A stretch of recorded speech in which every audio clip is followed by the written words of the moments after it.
Most people make these mistakes in their 20s and it costs them thousands of dollars to fix them. And this is a crazy stat that is actually true.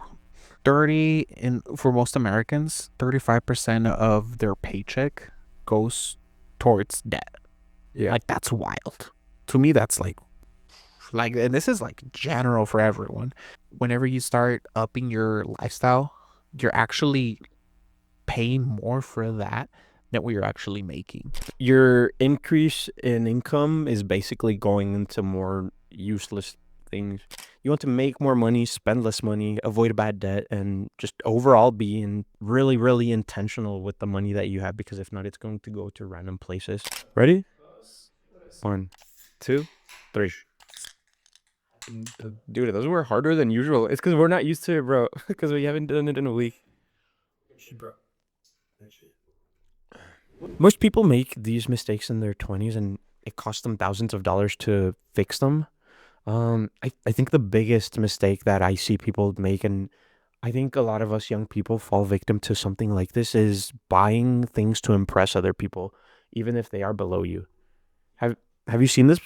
All the time. And I feel like when it comes to most of the people out there, I feel like we want to look good in terms of clothing, vehicles, just accessories in general. We want to be perceived as high value, high status, even if we haven't quite reached that status yet. I feel like the younger you are, I feel like the more impressionable you are as well to certain things like those. So if you see your friend with a designer bag, you're pretty attracted to that, to go outside of your maybe your budget to go buy something that's really not going to make you any happier. You're just pretty much wanting to alter the version of yourself that people might perceive you as, even if you don't have the status. Yeah, I often see people try to impress their peers, but Right. they end up trying to impress people that are nowhere near where they want to be, when the people that have attained the goals that they want to reach out for, they never did that, or they wouldn't even care. So I think the biggest way, avoid buying Gucci bags, avoid buying designer clothes. A big thing that I hear a lot from Alex Ramosi is buy your clothes at Goodwill, or what you have in your closet is probably going to be good for a good while. I was just showing you, and we saw this a few minutes ago, but Shein has a good selection of clothing for men that's pretty cheap. I think I found a few cool shirts for like $10, and maybe it won't last that long, but if you take care of it, it's going to last you a really good while. So you don't need to splurge on clothes. You don't need to splurge on cars or nice watches or diamond rings. Yeah, you don't need nice stuff to live. You're supposed to, the first years that you're starting to work, that's when you're supposed to, try and accumulate as much um, Wealth or money, capital. yeah, capital as you can, so that you can take on bigger risks later in life.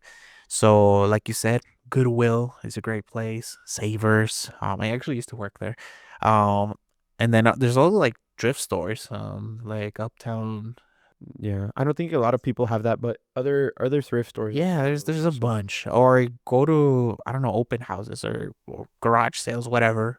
There's many ways of getting clothes at discounted prices. It's just a matter of actually putting your effort to look into the sources that do have them. What's the good rule of thumb for how much you can actually spend without it being too much? I've heard if you're spending more than 10% of your net worth on something, it's too much, but I think that's a little bit liberal. I think it should be way less. I think it should be way less. Um, for is there for like something specific? I think anything, but I think if, let's say for example, I have 10 grand in the bank, I Mhm. think 10% of that should be like emergency savings and everything else should be invested. But if that's what I have, like I should not be spending more than what, $100, $200 in a week if I only have 10 grand in the bank, 100%. Yeah, you shouldn't be which is spending what, 1% to 2% of your net worth metric. 100%. Yeah.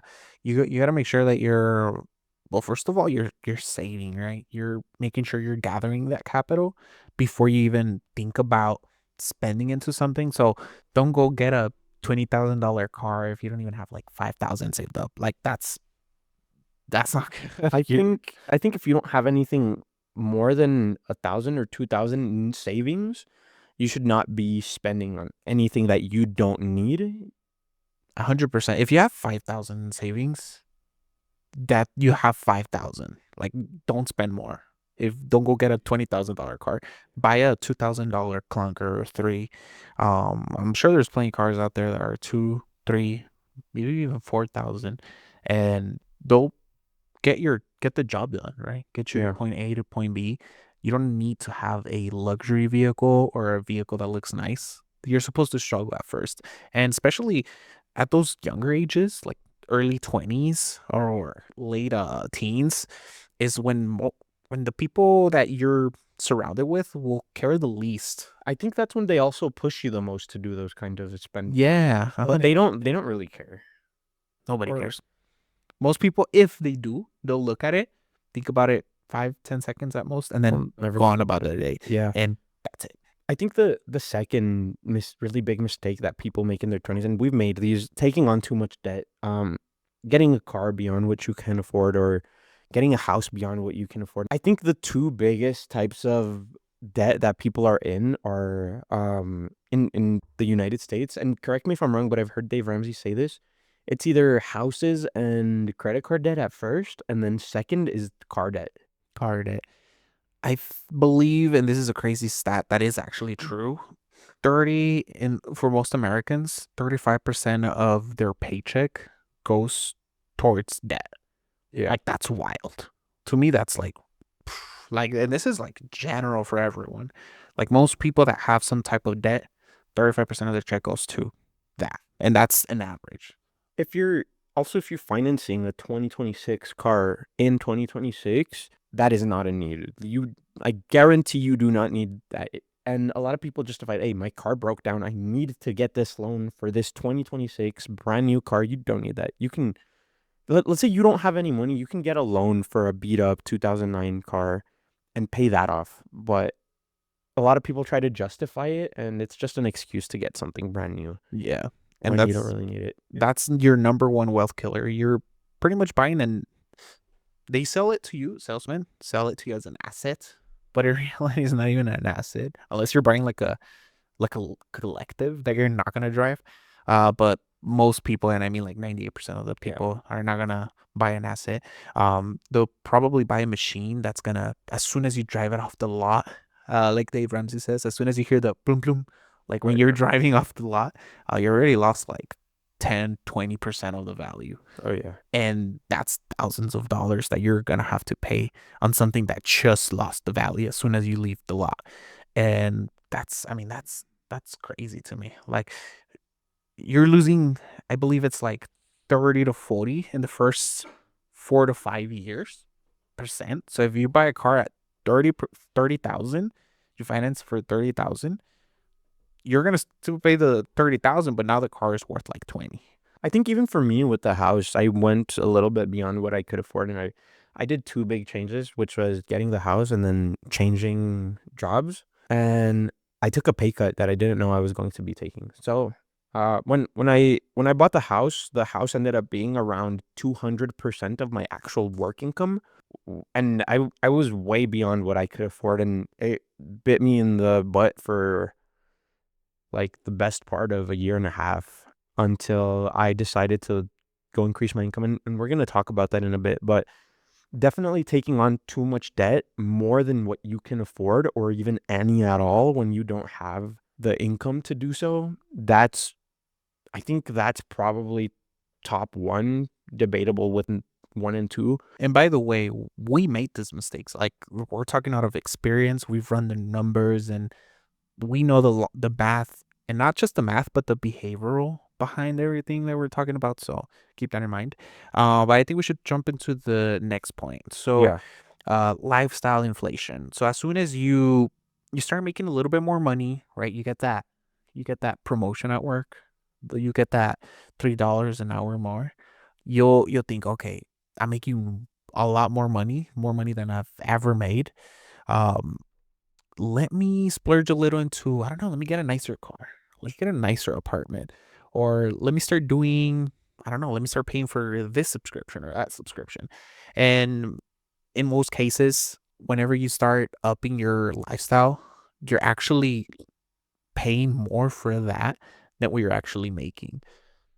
So, Yeah, your increase in income is basically going into more useless things. not essential things. Yeah, and I think not enough people realize this, and people don't realize this until it's too late for them to correct that behavior because at first it becomes a little thing and then it becomes a habit and then the habit grows because that's what happens with habits. First it's one cigarette a day, next is two, next is three, and it'll just keep getting worse, especially with spending and with unnecessary purchases of things. 100%. And I feel like when it comes to that, as soon as you unfortunately like start developing the habit, it's very hard for you to realize or know which are your needs and which are your wants. So I feel like as get that picture as clear as possible. Like this thing that I have here, if I don't have it, will I still live? If that's a yes, then it's not a need. Yeah, and even saying like, what's the worst case scenario? Will I be homeless if I don't buy this? Will I be depressed and kill myself if I don't buy this? Because maybe if you do, you might need it. But a lot of the times, and most of the times, that's not the case. And I think that's a good way to go into the next mistake people make is having no plan for the money, and that's why people allow themselves to have that lifestyle inflation and spend more because that money that you're gaining as extra income, you don't have a plan for it, so you just spend it on things that you want. Yeah, if you don't make a plan for what your money is going to do, like if you're not very intentional with your money, by the time you're 30, 40, getting closer to your 50s, you're gonna start realizing, oh, I don't have anything in my retirement account. And you're just gonna be left wondering. And then when you get older, you'll start getting social security and then it won't be enough because we can't rely that much on something or someone or an entity. So then you start realizing, oh man, I should have started saving since I was like early 20s or since I started working. Maybe like even like $20. Um, Starting to save at around age 20 could be millions in the future. And then you'll realize it's too late. You don't have Yeah. income on your side. Oh yeah, and a good way to break it down, and a lot of people don't have ideas to what to use that money or what kind of plan to give to that money. Um, I personally use SoFi Bank, not sponsored by the way, but it gives me a good way to, for example, with my paychecks, every time I swipe a card, it has an automatic feature to where it sends it to a savings account that I can't see. And that's one of the plans that I have for my income, and I don't touch that money. Another thing, another good idea is opening a Roth IRA and setting the $500 limit a month for your year. Setting $500 aside from your paycheck for your Roth IRA because that's a good retirement fund that you're not going to pay taxes on when you withdraw it, and it's a good way to not allow that lifestyle inflation because if that money, the second that money touches your bank account and it doesn't go anywhere, you're gonna go spend those $500 on a new watch or on a new Gucci shirt. Yeah, TLDR, you have two accounts for retirement, either a 401k or Roth IRA. The 401k, the only difference is that with the 401k, you'll be taxed at the point of withdrawal, which should be around 55, 50-ish, depends on when you retire. And then with the Roth IRA, you'll be taxed at that specific moment when you deposit the money. So, Or no, you when you receive the money, I guess, because it's taxed on your paycheck, not when you deposit it. well, I mean, like when it hits your account, There basically, you go. your Roth, Yeah, yeah. your Roth account. Um, And so you'd rather get taxed right now because it's most likely going to be less thing in the future. So keep that in mind. And then I feel like when it comes to the fifth point, I feel one of the most important ones is increasing your income fast enough. I guess yeah. The biggest mistake people take is not increasing your income fast enough, and for me, I try to be very proactive in this, and I think you've seen it often because I was making a good chunk of money, and my next thought in the back of my brain was, how do I leave this job and go and make more? And maybe it'll be a mistake at first. Maybe you'll take a risk, leave the job you're in, and get a pay cut, but you'll have more potential of seeing an increase in your income. Yeah, you first have to see the potential. You can't just randomly join another job and then hope. No, you gotta make sure you do your due diligence and your research. Okay, I'm jumping into this new industry. What's the average salary for this industry? How difficult is it to acquire the skills to achieve a higher income? Make sure you're doing the like just more research on the job role itself, and then make sure you're also as well of making sure that you're connecting with the correct people that are going to give you that job. Do you have anything else when it comes to this specific point? Because I feel like it's a very important one. Yeah, just super brief example. For me, like being stuck in one place for a long time gets you comfortable. And when you're making a good amount of income, you're going to become comfortable and you're going to want to keep that. But remember, there's always positions that make more. There's always jobs that have similar skill sets that will pay you more. And you need to constantly be looking for that income increase. And I think that's what we did when we left insurance. And I think we did it pretty well. And that was one thing that we didn't make a mistake at. But um, Right. I feel like just because for the sake of this point, is having an open mind, to possibilities out there. I remember when you were telling me about like tech sales and stuff, I was like, I was like unsure about it. yeah, And I was working insurance at the time, and I was scared to make the move. uncertainty is big. It was a big uncertainty. Definitely did carry a little bit of fear, but I was like, all right, I'm at a good point in my life where I'm young. I don't have any crazy responsibilities like a wife or a son or anything like that. So I can make the jump, and I did, and yeah, it did increase my income substantially for definitely enough to me be convinced that it was a good choice. Oh, yeah, 100%. But if, like, just to summarize everything, you want to make more money, spend less money, avoid bad debt, and just overall being really, really intentional with the money that you have, because if not, it's going to go to random places. And I think that's where we can wrap this up. Yeah, and just make sure you're having the correct habits. We actually have a really good video on habits. Like I don't know, like starting the gym is one of I can think of. We'll put it somewhere here. But yeah, definitely go watch it and